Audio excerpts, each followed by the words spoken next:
আওয়ামী লীগ কোনো টোকাইয়ের কথায়, কোনো সারপোকার কথায় আওয়ামী লীগ নিষিদ্ধ হবে না। আওয়ামী লীগ আছে, আওয়ামী লীগ থাকবে। আগামী নির্বাচনে সারা বাংলাদেশে থেকে আওয়ামী লীগ নির্বাচন করবে। আওয়ামী লীগের নিষিদ্ধ করা কোনো সম্ভব না। ছাত্ররা মারা গেল, তারা জান্নাতে চলে গেল, শহীদ হয়ে গেল। আমাদের বাংলাদেশের পুলিশ কি জাহান্নামে চলে গেছে গা? আমি ডক্টর ইউনূস সাহেব বাবাজি আপনার দৃষ্টি আকর্ষণ করব, আল্লাহর রাস্তে আপনি আমেরিকা চলে যান। এই বাংলাদেশের মানুষ আপনাদের চায় না। এই আওয়ামী লীগ বঙ্গবন্ধুর আওয়ামী লীগ, এ আওয়ামী লীগ মাওলানা ভাসানীর আওয়ামী লীগ, এ আওয়ামী লীগ প্রেসিডেন্ট জিয়াউর রহমানের আওয়ামী লীগ, এ আওয়ামী লীগ হোসাইন মোহাম্মদ এরশাদের আওয়ামী লীগ, এ আওয়ামী লীগ তাজউদ্দিন সাহেবের আওয়ামী লীগ, এ আওয়ামী লীগ মুক্তিযুদ্ধের আওয়ামী লীগ, এ আওয়ামী লীগ 20 কোটি মানুষের আওয়ামী লীগ, এ আওয়ামী লীগ গরিব দুঃখী মানুষের আওয়ামী লীগ। আওয়ামী লীগ আছে, আওয়ামী লীগ থাকবে। যদি আওয়ামী লীগের ভিতরে কেউ অপরাধ করে থাকে, কোনো দোষ করে থাকে, সেটার বাংলাদেশে আইন আছে। আইনের মাধ্যমে যে বিচার, সেই বিচার হবে। আপনারা আওয়ামী লীগের লোকেরে যেভাবে মারধর করতেছেন, বিভিন্ন জায়গায় মিথ্যা মামলার ভিতরে হয়রানি করতেছেন, এগুলি ষড়যন্ত্র করেন না ভাই। এভাবে একটা রাষ্ট্র চলতে পারে না, এভাবে একটা দেশ চলতে পারে না। আওয়ামী লীগ আছে, আওয়ামী লীগ থাকবে। কোটি কোটি মানুষের হৃদয়ের ভালোবাসা আওয়ামী লীগ।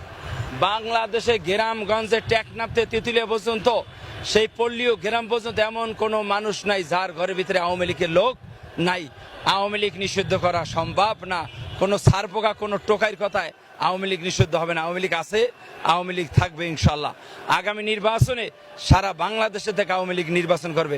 আওয়ামী লীগের নিষিদ্ধ করা কোনো সম্ভব না। এই বোকাবাজি কথা কয়ে কোনো লাভ নাই। এগুলো বাংলাদেশের জনগণ খায় না। বাংলাদেশের সমস্ত জনগণ আওয়ামী লীগের পক্ষে আছে ইনশাল্লাহ।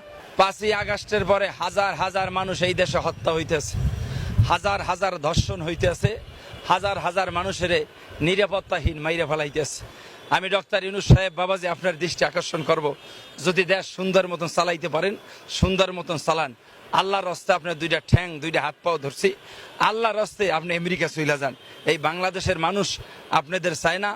বিশেষ করে এনসিবি পোলাপানগুলোরে আপনি যেভাবে ফিট করছেন, সমন্বয়কের পোলাপান, এটি বিভিন্ন জেলায় যাইতেছে পিকনিক করতে, বরিশাল যাইতেছে পিকনিক করতে। কিছু মেয়েগো ঢুকাইতেছেন, এগুলো সারাদিন সেক্সের ওষুধ। এই সেক্সের ওষুধ খাওয়ার কারণে ওদিনকে দেখলাম এনসিবির ফোলা মানে ডব্বুর করে পানির মধ্যে পড়তেছে। রাইত করে হারাইত নেশা পানি করছে, সেক্সের ওষুধ খেয়েছে, সেক্সের ওষুধের তেসে সবগুলো পানির মধ্যে পড়ছে। এগুলো আসলে নাটক ছাড়া আর কিছু না। প্রতি জেলায় বরিশাল যেয়ে ঘাড় খেয়েছে। আমি এনসিবি সমন্বয়ক পার্টির এরকম ভাই, দক্ষিণ অঞ্চলে যাইও না।